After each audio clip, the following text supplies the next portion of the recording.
ಭೀಮ್ ಜೈ ಜೈ ಜೈ ಜೈ ಜೈ ಭೀಮ್ ಜೈ ಭೀಮ್ ಜೈ ಭೀಮ್ ಜೈ ಜೈ ಜೈ ಜೈ ಜೈ ಭೀಮ್ ಜೈ ಭೀಮ್ ಜೈ ಭೀಮ್ ಜೈ ಜೈ ಜೈ ಜೈ ಜೈ ಭೀಮ್ ಜೈ ಭೀಮ್ ಜೈ ಭೀಮ್ ಅಂಬೇಡ್ಕರ್ ಸಂಘದ ಹೋರಾಟಕ್ಕೆ ಹಿಟ್ಲರ್ ದೇಶ ಅಂತ ಕರಿತೀವಿ. ಆದರೆ ಅಂಬೇಡ್ಕರ್ನ ದೇಶ ಗಾಂಧಿ ದೇಶ ಅಂತ ಕರೆಯುವಂಥದ್ದು ಒಂದು ದೊಡ್ಡ ಹೆಮ್ಮೆಯ ವಿಚಾರ.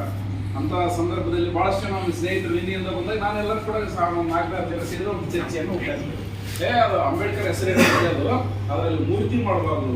ಯಾಕೆ ಮೂರ್ತಿ ಮಾಡಬಾರ್ದು? ಹಳದೆ ಗಲಾಟೆ ಅಂತಲ್ಲ, ನಮ್ಮ ಸುತ್ತು ಅಂಬೇಡ್ಕರ್ನ ಬಂಧಿಸಿಬಿಡ್ತಕ್ಕಂತೆ ಅಂತ. ಅದು ಏನಾಗುತ್ತೋ ಆಗಲಿ, ಆ ಸಂಘರ್ಷ ಅನ್ನುವಂಥದ್ದು ಸಮಾಜದ ಜೀವಂತಿಕೆಯ ಲಕ್ಷಣ. ಅಂಬೇಡ್ಕರ್ನ ತುಂಬಾ ಪ್ರೀತಿ ಮಾಡೋರು ಈ ಇತ್ತೀಚಿನ ದಿನಗಳಲ್ಲಿ ಇಡೀ ಜಗತ್ತಿನಾದ್ಯಂತ ಅಂಬೇಡ್ಕರ್ನ ಬಗ್ಗೆ ಚರ್ಚೆಗಳಾದಷ್ಟು ಪ್ರಪಂಚದ ಯಾವ ವ್ಯಕ್ತಿಗಳ ಬಗ್ಗೆಯೂ ಚರ್ಚೆ ಆಗ್ತಾ ಇಲ್ಲ. ಅವರೊಬ್ಬ ದೊಡ್ಡ ಪ್ರಾಪಂಚಿಕ ವ್ಯಕ್ತಿ, ದೊಡ್ಡ ವಿದ್ವಾಂಸರು. ಅಂಬೇಡ್ಕರ್ ಅಂದ್ರೇ ಒಂದು ಕ್ರಾಂತಿ ಅಂತ ಹೇಳಿ, ಆ ಕ್ರಾಂತಿ ಅಂದ್ಬಿಟ್ಟ ತಕ್ಷಣ ನಾನು ಯಾವಾಗ ಹೇಳ್ತಿರ್ತೇನೆ, ಕ್ರಾಂತಿ ಅಂದ ತಕ್ಷಣ ಮದ್ದು ಗುಡ್ಡುಗಳನ್ನು ಹಾಕೋದಲ್ಲ, ಬದಲಾವಣೆ. ಅಂಬೇಡ್ಕರ್ ಮೂಲಕ ನಾವೆಲ್ಲ ಬದಲಾವಣೆ ಆಗಿದ್ದೀವಿ, ದೇಶ ಬದಲಾವಣೆ ಆಗಿದೆ. ಬರೀ ದಲಿತರು, ಹಿಂದುಳಿದರು, ಅಲ್ಪಸಂಖ್ಯಾತರು ಅಷ್ಟೇ ಅಲ್ಲ.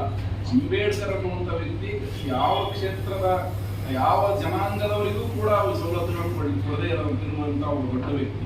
ಅಂತ ವ್ಯಕ್ತಿಯ ಹೆಸರನ್ನು ಇಡಲಿಕ್ಕೆ, ಅಂತ ವ್ಯಕ್ತಿಯ ಸರ್ಕಲ್ ಅನ್ನು ಮಾಡಲಿಕ್ಕೆ ನಮ್ಮ ಹೋರಾಟ ಈಗೇನು ಆರಂಭ ಆಗಿದೆ. ಎಲ್ಲ ಸ್ನೇಹಿತರು ಆರಂಭ ಮಾಡಿದ್ದಾರೆ. ಅದಕ್ಕೆ ಪೂರ್ವಭಾವಿಯಾಗಿ ನಮ್ಮ ಬೆಳಿಗ್ಗೆ ಚೀಫ್ ಆಫೀಸರ್ ವಾಕಿಂಗ್ ಸಿಕ್ಕಾಗಿ ಹೇಳಿದ್ರು, ನಿನ್ನೆ ನಾವು ಸಬ್ಜೆಕ್ಟ್ ಅನ್ನ ತಂದಿದ್ದೀವಿ, ತರಲೇಬೇಕು, ಮಾಡ್ಬೇಕನ್ನುವಂಥ ಇಚ್ಛಾಶಕ್ತಿಯನ್ನು ಚೀಫ್ ಆಫೀಸರ್ ಬಂದಿದ್ದಾರೆ. ನಮ್ಮೆಲ್ಲ ಹಿರಿಯರು ಮತ್ತು ಮುನ್ಸಿಪಾಲಿಟಿ ಒಳಗೆ 4-5 ಬಾರಿ ಕೌನ್ಸಿಲರ್ ಆಗಿರುವಂಥ ಅಂಚಿನಪ್ಪರು ಕೂಡ ನಮ್ಮ ಸ್ನೇಹಿತರಂತ ಪುಲ್ಸಪ್ಪರು, ಬಡಿಯಪ್ಪರು, ಭೀಮಣ್ಣವರು ಮಾತಾಡಿದಾಗ ಇದನ್ನು ಒಂದು ವಾರ ಟೈಮ್ ಕೊಟ್ಟರೆ ಖಂಡಿತ ಮಾಡ್ತೀವಿ ಅಂತ ಹೇಳಿದ್ದಾರೆ. ನಾವು ಹಂಗಂದ ತಕ್ಷಣ ಬಿಡಂಗಿಲ್ಲ. ಯಾಕಂದ್ರೆ ಈ ರಾಜಕಾರಣಿಗಳಿಗೆ ಕಿವಿ ಮತ್ತು ಚರ್ಮ ಬಹಳ ದಪ್ಪ, ಕಿವಿ ಚರ್ಮ ದಪ್ಪ. ನಾವು ಅದನ್ನ ಪ್ರತಿದಿನ ನಾಳೆಯಿಂದ ಏನಿಸಿ ಇಲ್ಲಿ ಆರಂಭ ಮಾಡಿದ್ದೀವಿ. ಈ ಹೋರಾಟಕ್ಕೆ ನಾನೊಂದು ಕೈ ಜೋಡಿಸ್ತೀನಿ. ನಮ್ಮೆಲ್ಲ ಸ್ನೇಹಿತರು, ನಮ್ಮೆಲ್ಲ ಹಿತೈಷಿಗಳು, ನಮ್ಮೆಲ್ಲರೂ ಕೂಡ ಹೋರಾಟಕ್ಕೆ, ಎಂಥದ್ದೇ ಸಂದರ್ಭದಲ್ಲಿ ಹೋರಾಟಕ್ಕೆ ಅದು ಮುಗಿಯೋವರೆಗೂ ಅಲ್ಲಿ ಅಂಬೇಡ್ಕರ್ ಸರ್ಕಲ್ ನಮ್ಮ ಫೆಡರೇಷನ್ ಉಪಾಧ್ಯಕ್ಷರಿದ್ದಾರೆ. ಅಂಬೇಡ್ಕರ್ ಸರ್ಕಲ್ ಆಗ್ಬೇಕು ಅನ್ನುವಂಥ ರೆಸಲ್ಯೂಷನ್ ಪಾಸ್ ಮಾಡಿ ಅದನ್ನ DC ಹೋಗಿ ಅದು ಆ ಹಂತದಲ್ಲಿ ಮುಗಿಯೋವರೆಗೂ ನಾವು ಹೋರಾಟವನ್ನು ಆರಂಭ ಮಾಡಿ ಅದೇನದು ಸರ್ಕಾರದ ಅಧಿಸೂಚನೆ ಆಗುವವರೆಗೂ ನಾವು ಹೋರಾಟವನ್ನು ಮಾಡೋಣ. ಆ ಹೋರಾಟದಲ್ಲಿ ನಿರಂತರವಾಗಿರ್ತೀವಿ. ಅಂಬೇಡ್ಕರ್ ಅಂತ ಹೇಳಿದ್ರೆ ನಮಗೆ ತುಂಬಾ ದೊಡ್ಡ ನಮ್ಮ ಅಸ್ತಿತ್ವ ಮತ್ತು ನಮ್ಮ ಅಸ್ಮಿತೆ. ಹಾಗಾಗಿ ಅಂಬೇಡ್ಕರ್ ಹೆಸರನ್ನು ಇಡಲಿಕ್ಕೆ ಎಂಥದ್ದೇ ಹೋರಾಟಕ್ಕೆ ನಾನು ಇರ್ತೀನಿ.